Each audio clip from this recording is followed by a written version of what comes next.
Hello. This is awkward. My name's Jacob. David. And we are endeavoring to start a podcast. And the premise originally was to understand autism. My brother here is autistic, and he's very open about it and sincere about not thinking of it as a disease, but something to be understood. And so that's what we're planning to do here. So you are just going to be eavesdropping on a conversation between a curious person and an open autistic person. I will be drinking peanut butter milk stout. Oops. I will be drinking tight Syrah. It's a bottle, the brand.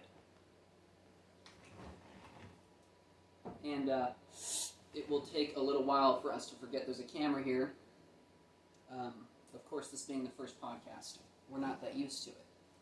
But we thought that we'd have something to offer the internet. I don't think this is a niche that's being filled right now. Two guys just trying to understand mental differences, if you will. So I'd say we're just gonna jump right into it, and we're gonna fumble a little bit. We might not even get right into that for a while. Let's just get right into it. But it'll turn into that. So let's see what happens. Cheers. Cheers. On podcast number 1. Yeah. On our janky little setup, we're recording on a phone right now on my Android. Bought a $30 tripod at Fred Meyer. So very white trash, if you will. it turns out it's impossible, basically, to set up dual microphones on a cell phone. So we're left with this janky setup until one of us gets a laptop or whatever. Based on or what soundboard. Best Buy said. No, not just Best Buy. Fred Meyer, Best Buy, a lot of YouTube. I did a lot of research. It's extremely different. You can do it. It's just the audio quality, ironically, isn't going to be nearly as good as using a crappy mic on a phone itself. Because power is being fed from the phone to power an external mic. It's just a whole deal. Is it? Yeah, and if you can even make that happen, we would want to have 2 mics. And that's a whole nother Pandora's box that's just insane. So it's unrealistic. So we're doing it this way. But we have this nice, very hot loft, beautiful renovated loft that our dad designed as kind of a quiet place. You might be hearing the ice machine in the back there. So bear with us. But yeah, sup? Sup? How you doing? Hot. Yeah? Yeah, It's a pretty humid day in Washington State. Yeah, dude. Work sucked. Yeah, it did. The past 2 days. Sweating like a madman. We do landscaping together. And it was pretty brutal. Because it's like 85, 90 degrees lately. But we got it done. Yeah, we did. That was cool. Yeah, got some money in our pockets, and it's Friday, and ready to just chill out. It's kind of nice, ain't it? So you've kind of been doing some TikTok research. Yes, on I have. autism, right? Yeah, so, Do you mind, by the way? no, I don't. Okay. So, right. So for the longest time, autism to me was a disease because that's the way I was raised, that's the way people told me, and that's the way I just had the mindset of. It's just something that needs to be pretty much eradicated or somehow managed in a way where I could be what we call normal. And so I, for years, have wanted to stay away from anything autistic. Like if it had to do with autism in some way, shape, or form, I avoided it. I did not want to do anything with it. What do you mean? In your childhood? Childhood, just throughout life. Just when in high school and after high school, until recently when I just felt really much in peace with it, and my journey with it is seem to be embracing it recently a lot more than I used to. So was told by a friend of mine that TikTok has a lot of people on there who are autistic who explain these things or explain how their experience is. And so I did not hesitate but jump onto it. And the funny thing is, I didn't hate TikTok, but I judged it heavily. Yeah. Until I realized that there's something beneficial on there that I could benefit from. So I'm like, all right, might as well get on the bandwagon and go with everybody else, including the Gen X people. Keep talking. And Ow. nice. Yeah, that chandelier's a little low, ain't it? So, so after I looked through TikTok, I also looked through YouTube and just been going through all that, just trying to get as much as I can. And I learned a few things that are actually autistic that I didn't know that was autistic. Like character traits type thing? Character traits like when I do this, or see my feet when I do this, or when I do this with my hands. It's called stimming. And I thought that was normal, but I realized that it's not. It is normal. Everybody stims. Yeah. But autistic people do it to an excessive amount. Just constantly stimming. And it's for various reasons. It could be for excitement, anxious, mad, depression. It could be for anything. Or it could just be random, as far as I know. So, just, yeah, that's kind of the gist of what was going on. You mentioned my life. you mentioned that you feel persistent or consistent anxiety throughout your life. Yeah, so Do you think it's tied to that, the fidgeting, whatever you call that? Yeah, so stemming. Yeah, okay. Yeah, it is tied from that, or tied to that. Yeah. My stemming has to do with anxiety. And I think I just randomly stem anyways. Yeah. But mostly, yeah.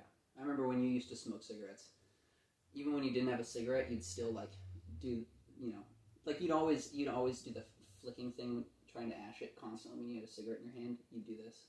Yeah, so yeah, that's funny how it's not just one thing. It's, you stem, you can stem on anything. Yeah.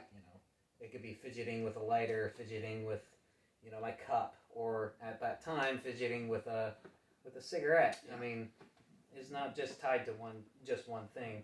It's not, I don't just constantly stem with my foot and that's it. It's a whole ordeal. Yeah.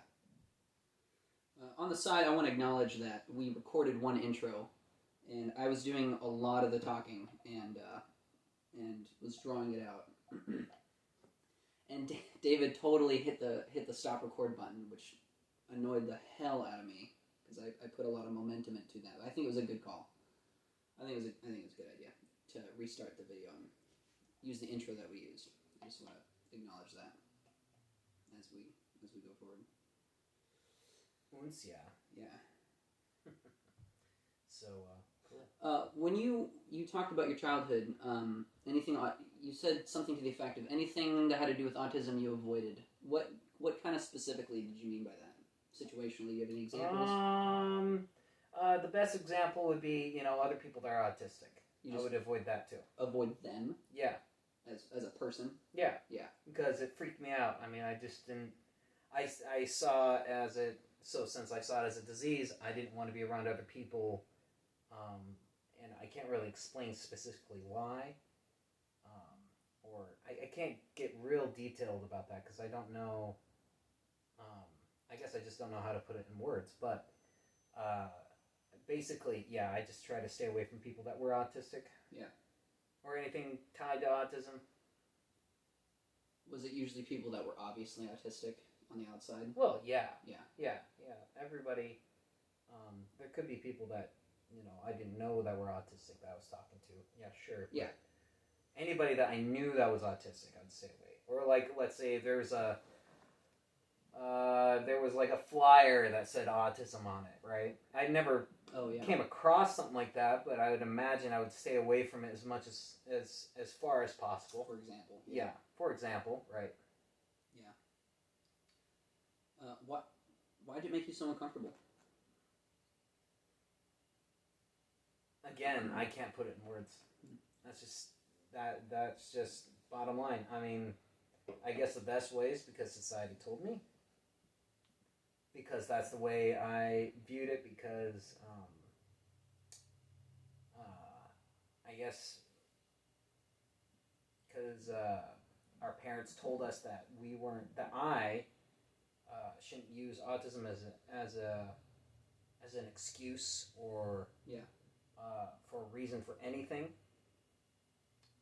Yeah, that's true.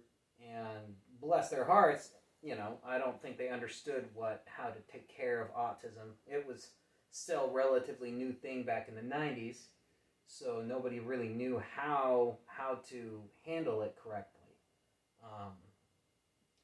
So it was a bit janky, just like the video, just like the podcast, just like our setup here. Yeah, exactly. So I just took it, and I think I might have taken that. I just took all that, and that's how I reacted to it. Took all that, and that's how you reacted to it. Yep. Say that again?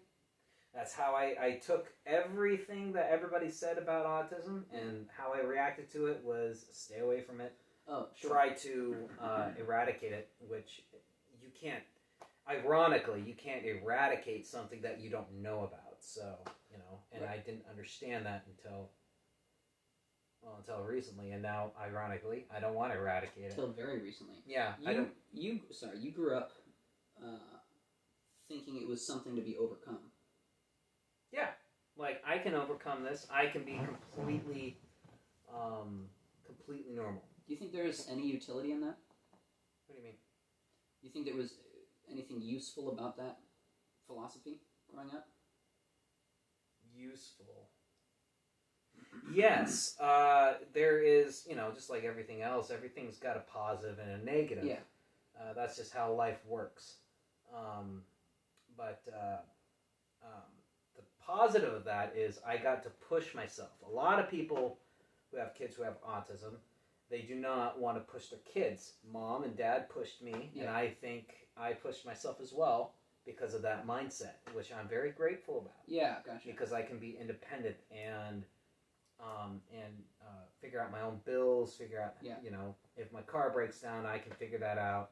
If I need to go get groceries, I can. Whereas, if I can brush my teeth, I can shower, I can do pretty much you can do. Yeah. Just, I just have autism. Whereas maybe if you had been raised with the same mindset as the average, let's say, household would treat autistic children, you probably wouldn't be that far. Is that what you're suggesting?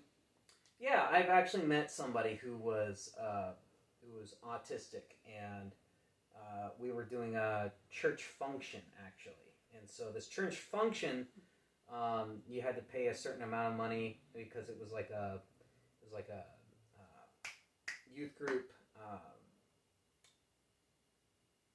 basically a youth group event where everybody camped out at retreat. It was a retreat. Yes, thank you. We had a few of those growing up. Yeah, we had a few of those. They were pretty fun. But this specific one, it was a retreat where we did a lot of community service, and then we would, after the community service day, we would do paintball, various stuff. Like, I think we did some quadding too. I'm not sure,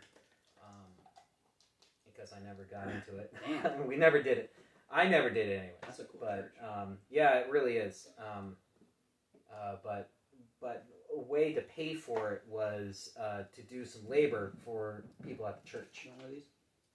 Sure. So we were able to do it for people at the church. So I was starting to do that, and then someone with autism was working with me. A guy that cut down Cottonwood and split it up, and then he would dry it for like a year or two. Mm.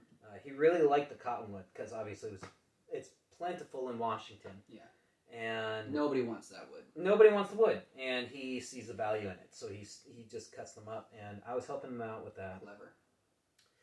And this kid, like, let's say for example, the only thing that really stuck in my mind was his mom would give him $40 for sweeping the driveway. which the driveway took like 15 minutes or something like that. Who's this? This kid, I don't remember the kid's name. Yeah, some kid. Some kid with autism. But I know his cousin, and his cousin is named, I think his name is Mike. But I'm not sure, so we'll just call him Mike. His cousin Mike actually wanted me to work with him because I understood autism. And so what I did was I actually pushed him. I was like, hey, let's get going. Because he was only like carrying like 2 pieces of split wood each trip. And I was carrying like whole wads of them. Yeah. So I'm like, dude, you need to carry a little bit more. And he pulled me aside. He's like, dude, I thought you'd be able to understand autism. Like, come on, man. You're supposed to be sympathetic. And at the time, I didn't know how to express myself. That was the thing. That's the thing about autism is you don't know how to express yourself, or you don't know how to communicate what you're thinking, because you don't understand that what you're thinking, you gotta let it project. Yeah. Those 2 wires don't connect. Nowadays, I understand that, and I'm able to do it. It just takes a little bit more effort, or sometimes it just delayed. Like you'll tell me, suggest to do something, but you'll leave really important information out because you think you don't even think to express it. Sometimes. Yeah, exactly. Or I would just think it, like you ask me something, I think it, and then I say it, and then I project it, because I forget for a sec that I have to project it. Yeah. Or I shoot you a text and you never respond to me, even if it's a question. Sometimes you do. That's not totally. I think that's different. That's just more procrastination than anything. That makes sense. Or like I'm busy with something. What I'm explaining is just more of the mental to mouth answers. But this, at that time, I didn't even know how to even communicate at all. Well, I still was able to talk, but I wasn't able to understand that sometimes I gotta communicate to people about what I think. And what I would have said if I understood it now, like what I understand now, I would have said then is I would have told the guy, like, hey, this is the way, if you want him to keep going or get better, you have to push him. I mean, he's just like every human being. He just has autism. That's what you were thinking about the guy you were working with? Yeah. I was just thinking to myself, like, what the heck? Yeah. Like, you're not supposed to baby this guy. No. Just because he has autism doesn't mean, you gotta, pamper him. Yeah. So, what do you think the right balance is raising a child? With autism? Yeah. Understanding their limits, like when I was a child, I grew out of this, but when I was a child, I had to have my routine. Otherwise I would freak out. Yeah. So if you understand, you can still train a child that has that mentality, still tell them, hey, you got to do the dishes, you got to do this, that, and the other thing. Yeah. Train them like a normal child. You just got to understand that there's that limit, and you gotta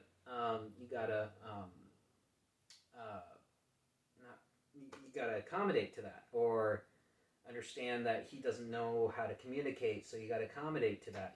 Not just say communicate. Try to drill that out of them. You just more work with it. But don't pamper your kids. Yeah, don't. I don't care if they're autistic or not. You don't pamper them. You mentioned accommodate their limitations. Is that the word you used? Accommodate their, yeah. Is that the right word? I think that's the right word. I wonder what word you used. Like, for example, I didn't know that about you, actually. I'll start there, about the whole routine thing. Yeah. What age did that kind of start? What did it kind of look like for you? I don't remember much about it. I do remember that I needed, gosh, I don't remember, it was like I was really young. Yeah. Kindergarten. Okay. Basically from the beginning. Yeah. Really. It really was from the beginning. I mean, I was diagnosed when I was 2, I think. Holla. And I think I was diagnosed again when I was 7. I don't know how my parents were able to pay for that, but they wanted to double check, I guess. I think you just go in and take a test, like getting a physical. Yeah, from what I know, it's pretty expensive. Oh, really? Yeah, it's a very expensive test. Not everybody's able to get it. What's the test like? Do they just like have you fill out a questionnaire? I have no idea. I've never really got into it because I just started understanding my autism, so I'm not even there yet. Do you remember being tested when you were 7? No, okay. But apparently the UW tested me. Huskies, woo! Whatever. But When? When you're 7. When I was 7, It was the UW who did that. Yeah, I don't know who did it when I was 2. Damn. Maybe that's why, because we had the opportunity to do it at the UW, and they were more accurate. Yeah, well, they're just pretty good. They're amazing with medical in general. They have an incredible medical. Yeah. UW is like Huskies. one of the nation. I think. Don't quote me. One of the nation's like best medical universities in the nation. I don't know, maybe top 50 or whatever. No, like it's gotta be top 10. It's really? top 10. Oh yeah. That's well, cool. actually, they had number 1 seat for a little while. I know that they specialize, so they're probably number 1 in like burn victims, for instance. They're probably number 1. Well, in general, I think they're in number 2 seed. Wow, that's incredible. Yeah, right underneath Harvard. Whoa. Yeah, so we're pretty serious about medical. Yeah. So we essentially it was a oh hey, look at that, the UW can actually do tests. Let's go to them because they would be a little bit more accurate about it, and we'd probably understand a little bit more about autism. The cool thing was my mother and father was told by the doctor that I would never be able to work. I would always have to be supported by my parents and could never leave the house. And they both smirked at him and said, okay, yeah, we'll see about that. Yeah. That's basically, I think that's exactly what they said, but I know what Mom told me. Yeah. She said, David, you're autistic. But all that means is you got to work a little bit harder than everybody else. Yeah. Which I appreciate that. Was she right?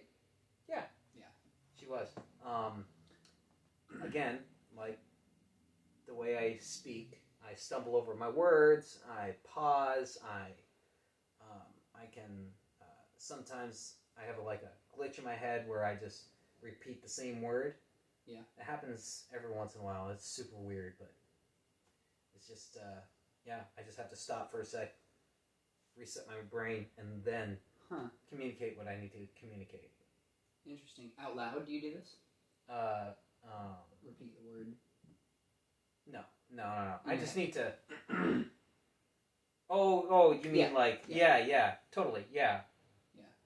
I'd be like, for example, I would say and I'll go and. Like in conversation. Yeah. He does do that. Yeah. Do I? Yeah, sometimes. Not that often. But I've noticed you do that. Okay. Yeah. Cool.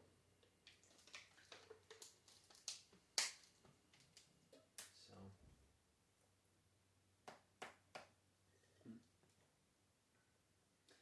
I'm curious about the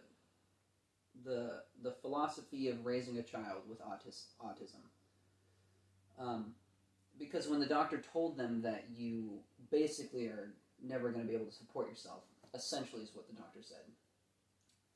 I wonder if that, like when Mom and Dad tell the story of, because they've told us that story when the doctor said that about David. It seems like that's when Mom and Dad, kind of picked up their bootstraps and was like, okay, we're going to treat David like a normal kid, and we're going to treat autism as something to be overcome. Yeah. Not out of anything malicious, just like out of sheer determination. They cared about you. Yeah. They're like, nope, not on our watch. David's going to be fully self-supporting. Yeah, and... so it was natural for them to see autism as the enemy of their child. Yeah. Does that make sense? Yep. Yeah, I think... I don't know if they knew about... Well, Autism Speaks, I think is what they call it. Yeah. So that's an organization that that you can donate money to, but I highly suggest nobody does. Yeah, don't do it. Because their whole philosophy is essentially the same thing, only in more of a malicious way. Like they blame autism for divorces and taking away finances. Like, you should see some of their promotional videos. It's pretty messed up. They take a dark route, and everything about autism is negative. Everything. And every problem that happens in the family is all because of the autism. So wow. We need to eradicate it completely. Is basically what they communicate. And you bring that up. You bring that organization up. Autism Speaks. Shout down to Autism Speaks instead of shout out. Shout in. You bring that up because they're a huge, they're pretty substantial organization. They are, yeah. They're probably the most influential organization. And there's another organization that branched off from them that's called Next for Autism, which is essentially the same thing. I don't know exactly. There's a few things that they did that was sketchy, but I don't recommend them either. What are they called again? Next for Autism. Next for Autism. Mm-hmm. I think there's an organization that I do recommend donating to, and that would be I think it's called Azar. Are they associated? No, they're not associated with any of them, and they have people in the organization that are autistic, that understand autism. As opposed to the other ones who don't. Yeah, I forgot to mention that. They don't have anybody that's autistic in their organizations, which would benefit them greatly, but they don't care. They really care about the money, it seems like. Yeah. Whatever can rake in the money, that's what they'll do. So, yeah. Azar wants to help. And not help autistic people, but help people like you to understand autism. Yeah. So, and I forgot where this was supposed to originally be. Well, there's an interesting sidebar there that I wanna bring up.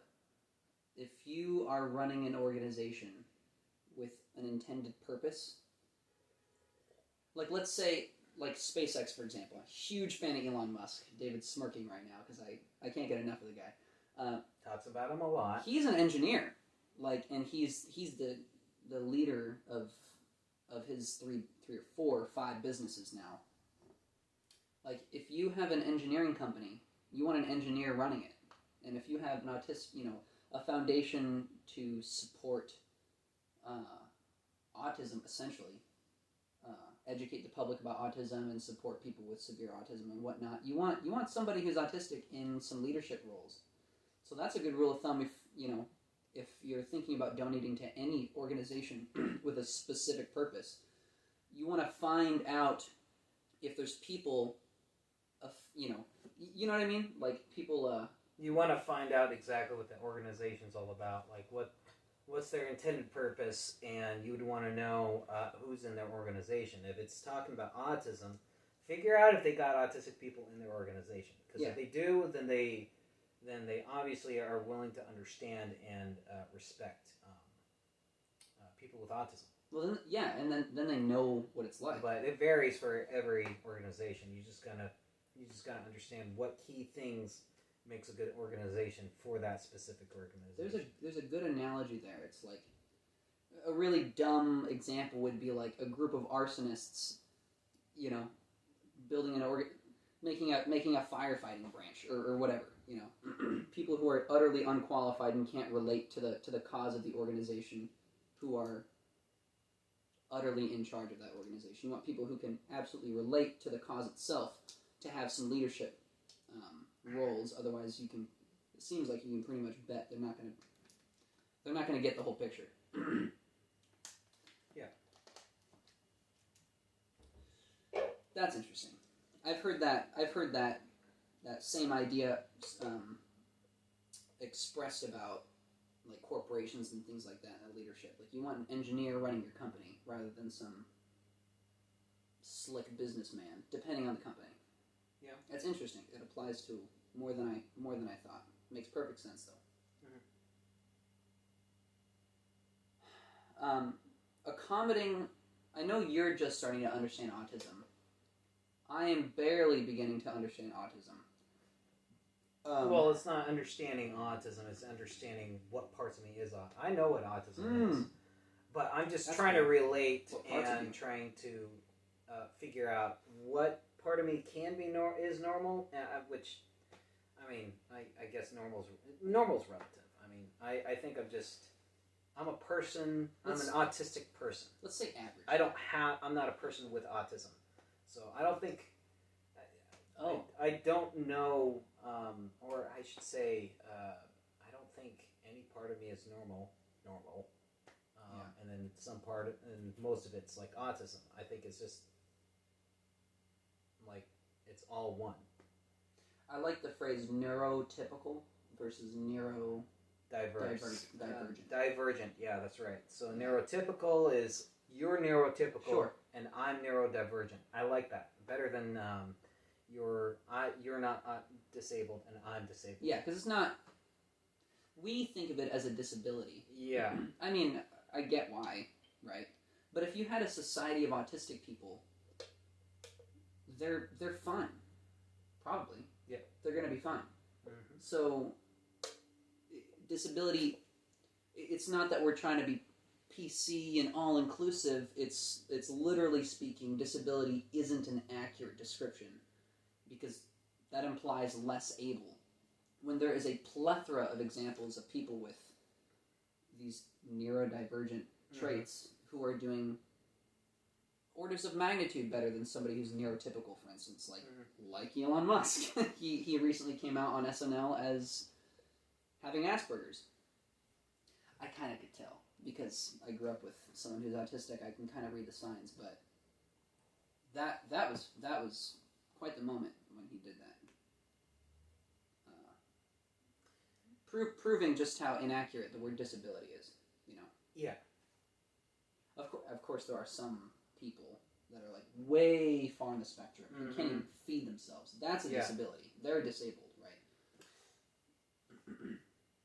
Yeah, I guess I don't know enough about that to really answer that. Neither do I. That's kind of out on a limb. I'd have to say nobody's more autistic or less autistic. Everybody's just has their place in the spectrum, and nobody is. A lot of people like to say we're all a little bit autistic. That's not true. It's either you're autistic or not. So you think that? Well, I know that. I mean, are you going to be able to go to, let's say, a doctor and they'll pass you as autistic? Right. I mean, if you're a little bit autistic, they'll be able to. Right. They would be able to detect that and say you're legally autistic. You'd think if we could claim something like that, we'd be able to test it, which would negate the claim itself. Yeah, so it makes me wonder what's the real claim here. I think the whole reason why people claim that is because they just want us to feel like we're normal, which it doesn't. I mean, that's just my hypothesis. I'd like to ask somebody. What's that?